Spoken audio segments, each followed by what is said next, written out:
to everyone listening in the non-space that is the internet. I'm your pal, J.Ishiro Finney, author and alien in a human suit, here with the ever-lovely and bountiful Kat Rocha, CEO and Editor-in-Chief of 01 Publishing. And today, we are not talking about War Campaign. We're not? No, we're not talking about War Campaign at all, because there must be other things to talk about, other than this community imploding.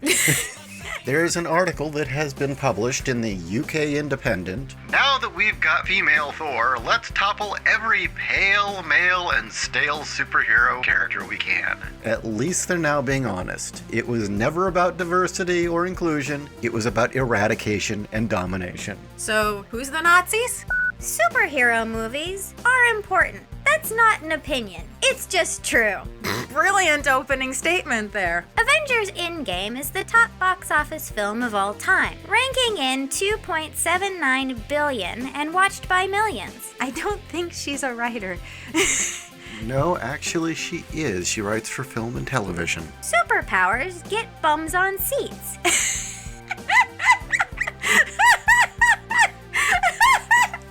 Writer for television, huh? Already, as a writer, we're seeing a critical misunderstanding of storytelling. Superpowers do not get asses in seats. What gets people coming back time and again are grand mythic narratives that we can all relate to and enjoy, that resonate across cultures and eons. That's what gets people coming back. I haven't even finished the third sentence yet, and already not only has she tipped her hand, she's shown that she has no fucking clue why people go to movies in general. So what type of TV shows does she write for? I mean, it's obvious she's pissed that superheroes are more popular than her crap, so what is it that she writes for? I have no idea. It just said film and television. Superpowers get bums in seats, and sneaking in social justice messages under the radar is a tried and tested way of speaking to the masses. Oh, fuck you, you cunt. It doesn't work. Look how badly Star Wars is doing with that shit. Well, I don't know. I mean, there have been a lot of feminist directors out there that did seed feminist messages into their films, like, say, Leni Riefenstahl definitely did. Yeah, and she's famous. She is revered by feminists. She is. I mean, those social justice messages she wove into her films, my God, it affected at least 6 million people. 12 million if you include Poland. Truly a pillar of the community. Whoa. It's been a long night. I think we're punchy. Yeah, just a tad. Okay.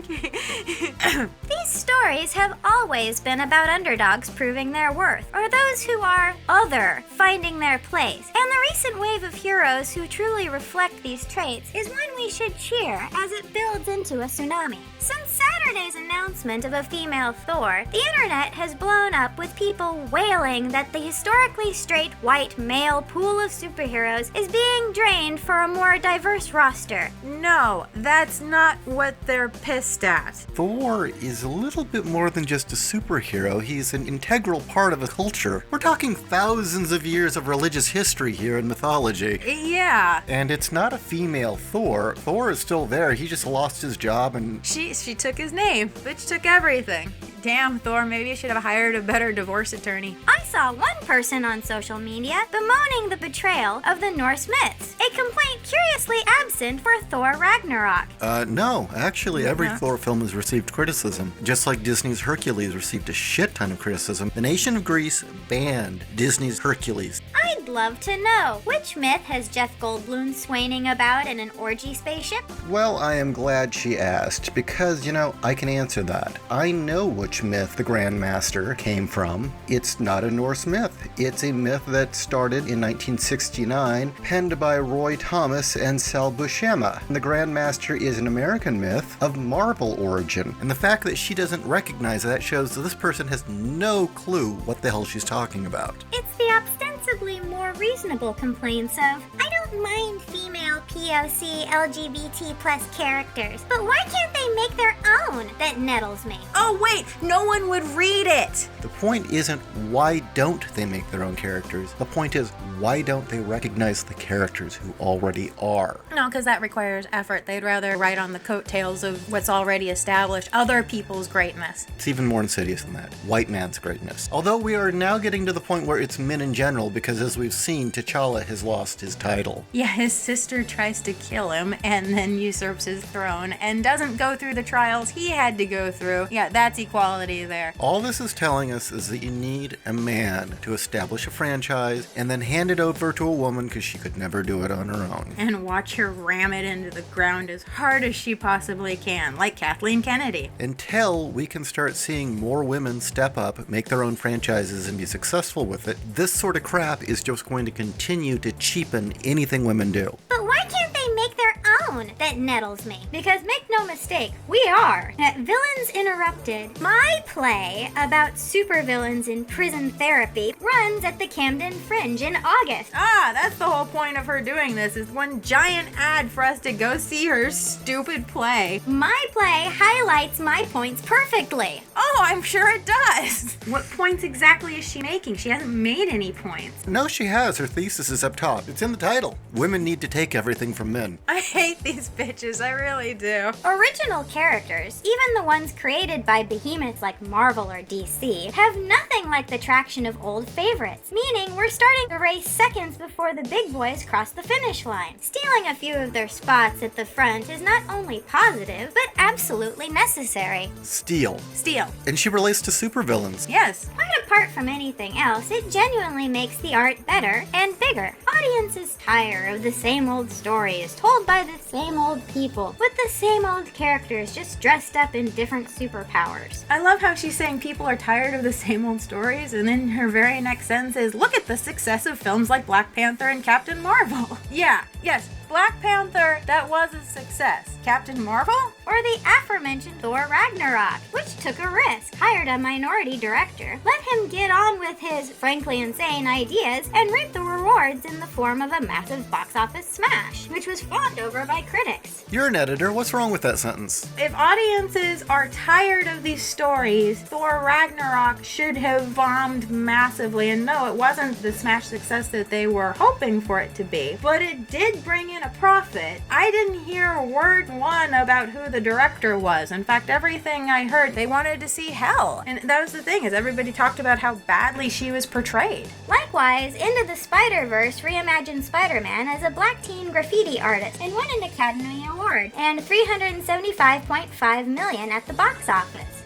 Yeah, and actually, as good as that was, it kind of bombed. Yeah, you and I both absolutely loved it, but I've actually had a lot of people tell me they couldn't get it. They didn't like the way that it was done. I think that it was simply just, it was too cerebral. But except for those who have the agendas, nobody's talked about it in terms of, oh, there's a black Spider-Man. It's like, no, Miles Morales is just another person to carry the mantle of Spider-Man, carry the burden of Spider-Man. That's how he was portrayed, and that's how everybody who I've heard talk about it who liked it see the film. It clearly makes for more successful movies with bottom lines, which a cynic might say is all Hollywood cares about. We're halfway through this article and she's not making her point on how we need to topple every pale male and stale superhero we can. So far, it's just her saying, men bad, go see my play. Why is Thor a tired character in this person's eyes? Why is it that Black Panther is better than Thor? Thor has always been a white male, Black Panther has always been a black male. Why is one better than the other? Captain Marvel. Carol Danvers has always been a white female with blonde hair, and they haven't changed that. Why must you change Thor into a white female with blonde hair? Giving audiences superheroes different to themselves normalizes diversity in a way targeted campaigns can only dream of.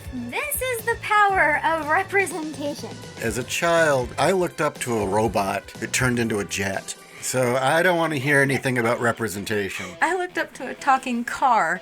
What's that say about Generation X? We related to talking machines better than our parents. Machines have always been our friends. Unlike mommy and daddy, machines have always been there for you. Yeah, it's because of Johnny Five that I learned who the Three Stooges were. He enriched your life. He did. He did enrich my life. Mom and dad are gonna go deal with their issues. Just turn the TV on if you need love. Exactly. So, back to this joke of an article. I can't tell you how good it felt to watch women, plural, fighting alongside the men in Endgame, and how disappointing it was to have Marvel swerve an on-screen or it doesn't count bisexual relationship in the form of Valkyrie, something they have pledged to correct in Phase 4. So, your great victory is to have a bisexual scissor fight. What is this chick excited about? The prospect of love interests. Will she fuck the boy? Will she fuck the girl? Will she fuck all of them together? No, she'll just fuck the audience. No, she'll hold out for the audience and give them blue balls. I hate love interest stories. There's a reason why one of the things I will constantly say is love pads the film, because it fucking does. Chicks, that's not storytelling. No, I'm not kidding. Unless there's a damn good reason for two people to be falling in love and or fucking, don't do it.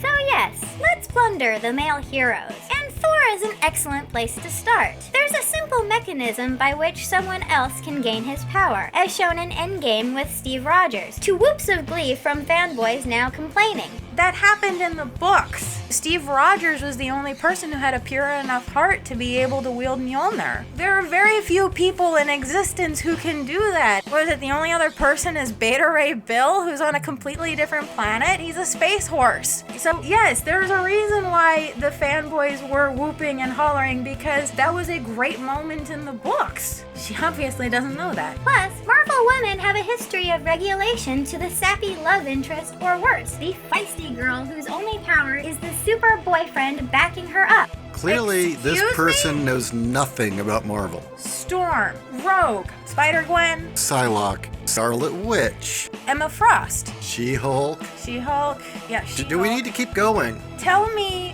which one of these women are the feisty girl who needs a boyfriend or the sappy love interest. You tell me which one. Jane Foster is a particular victim of this casual misogyny. She spent 2011's Thor demanding S.H.I.E.L.D. give back her life's work. They capitulated when Thor asks. And the sequel, Thor, The Dark World, as a swooning damsel, showing her mettle by giving Loki a good slap while he's in cuffs and Thor is standing right there. You're not convincing me why every white male needs to be replaced by a chick. You're not even convincing me why Thor needs to be a woman. You've already said that Jane Foster is a dumb damsel in distress. Why the fuck should she be wielding Mjolnir then? You know, if she had actually read the comics and told me why Femme Thor is worthy of being on the big screen, at least she'd have a leg to stand on, because she's talking about what she likes about those pieces of toilet paper. But here, she herself has just ruined her entire point by saying that Jane Foster, who is going to be female Thor, shouldn't be because she's weak. The fuck? Finally, this is a chance for the character to, ironically, step out of Thor's shadow. How? Clearly, by putting on Thor's helmet and clothing, she'll step out of his shadow. Like Batwoman? And that should be a call to arms for the rest of us, in front of and behind the camera. Women directors are few and far between and are only just starting to helm blockbuster films. We're stepping out of... Okay, here we go. Here's the feminist mantra. Every feminist who has never accomplished anything in their fucking life, or who doesn't see their accomplishments as accomplishments, but usually it's those who haven't done jack fucking shit, eventually devolve into the we, so that they can ride on the coattails of women who actually have achieved something, so that they can say, see, because this woman achieved something, I have achieved something. And you know what? No, you haven't achieved jack shit. You can't even write a sentence. How dare you claim any glory of any woman who's achieved anything in her fucking life when you can't even write a fucking sentence? We're stepping out of the shadows, and if we can step on our male predecessors along the way, all the better. So, what's your point? Her point is that she should have the right to step on men to get ahead. Ladies, you want to be treated as equals, then fucking grow up, take responsibility for your own actions, and don't try to steal other people's thunder and glory because you didn't achieve jack shit. For my part, I run, I own my own publishing company. I have been an artist. I'm a published writer. I have done all of it, and I am damn proud of my accomplishments. And you know what? I also make a damn good sandwich. Anyway, that was another stellar commentary on how much feminism sucks by the lovely and bountiful Cat Rocha. And if you want to help us continue this, as said before, YouTube does not inform listeners that new videos go up. Please, for the love of all that is decent and good, share these videos because unfortunately, hitting the notification bell doesn't do fuck all. Hit that share button, share it on social media, watch us on BitChute. And also, to make sure that we can continue to produce more content at a more frequent basis, support us on Subscribestar. If we can get up to 2,000 a month, Kat can go full-time and do this non-stop. Wouldn't that be awesome? Or if you would like to support us in another way, please get yourself a t-shirt, get yourself a sticker on TeePublic. The link is in the description below.